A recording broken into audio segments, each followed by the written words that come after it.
Kom indenfor. I aften skal jeg til et dating-event face to face, som er sådan noget, det er ligesom popcrawl, bare med dating, hvor man sådan tager rundt til forskellige steder og møder nye mennesker.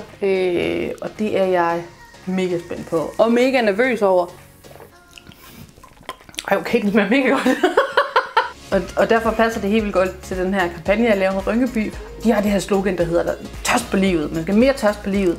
Derfor så har jeg udfordret mig selv til at gøre det her. Altså, jeg har forberedt nogle spørgsmål hjemmefra, som jeg tænker kunne fortælle mig noget om, vi kunne være et godt match. For eksempel, har du katteallergi? Ja, det duer ikke. Der vinder Herbert. Derudover så tænker jeg, at jeg vil spørge, hvad folk godt kan lide på deres pizza, fordi jeg synes, det siger meget om ens personlighed. Jeg skal have ananas på min pizza, og sådan er det. Nøgler. Har I gået? Er du med?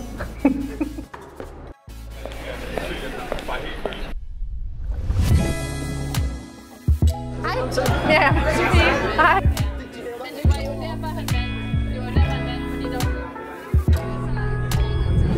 Igen.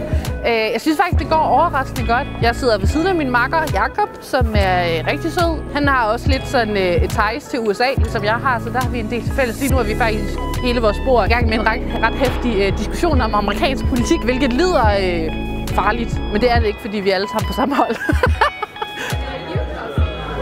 Nej, det er løgn!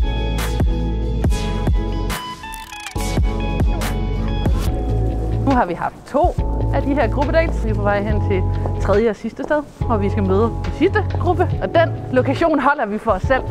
Så hvis I vil vide mine tanker omkring, hvordan det er gået, som jeg først selv har skrevet for Jakob, så må I lige vente og se. Hej, hej. Nu er jeg på vej hjem. Det er sådan med en masse forskellige følelser i kroppen faktisk. Men jeg synes, jeg har fået enormt meget godt ud af det. Altså, jeg synes, det har været sindssygt optur at møde så mange forskellige mennesker. Altså, jeg vil sige, at jeg føler mig meget velsignet at blive matchet med Jakob.